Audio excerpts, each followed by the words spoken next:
Usap-usapan sa social media ang Eat Bulaga host na si Maine Mendoza matapos itong mag-react sa isang blind item tungkol sa di umano'y TV host na kalog pero napakataray at konyo sa tunay na buhay. Sa isang blind item sa TikTok, pinangalanan ng isang netizen si Maine at itinagpa nito mismo ang account ni Maine. Ang naturang blind item ay nakapost sa TikTok ni Basic Pinay, nakasaad sa blind item na female show host na kilala bilang Masa at Kalog, apakataray in real life. According to a clinic owner, ban na ang host from her business dahil walang respeto sa staff niya ito. Ang team ni host ang nakiusap sa clinic na baka pwedeng i-groom siya sa hotel niya before a shoot. Suplado, no eye contact. Panay pintas at reklamo ang host despite na team niya ang nakiusap ng last-minute ex-deal services. Si host kalog sa TV, mataray at very konyo pala ang atake in real life.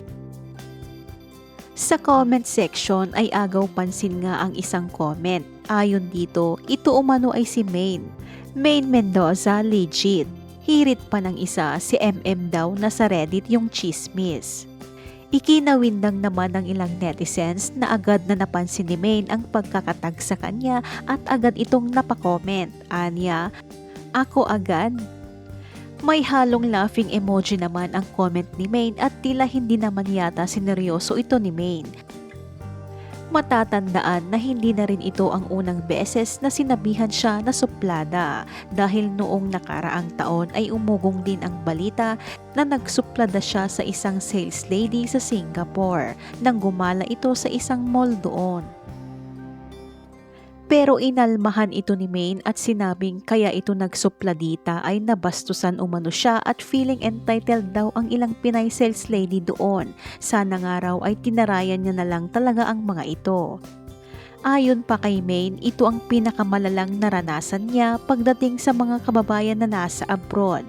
Samantala, marami naman ang natuwa at kinilig sa pag-react ni Maine sa nasabing blind item at marami rin ang nag-reply sa kanya.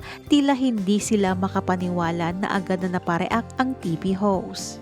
Reply ng isa kay Maine, "No way, ang bait mo sobra Miss Maine, I can attest. Ang genuine mo kaya sa One for All noon pa man."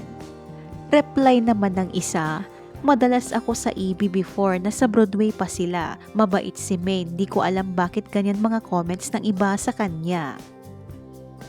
Ano naman ang masasabi mo dito? Ibahagi ang iyong komento.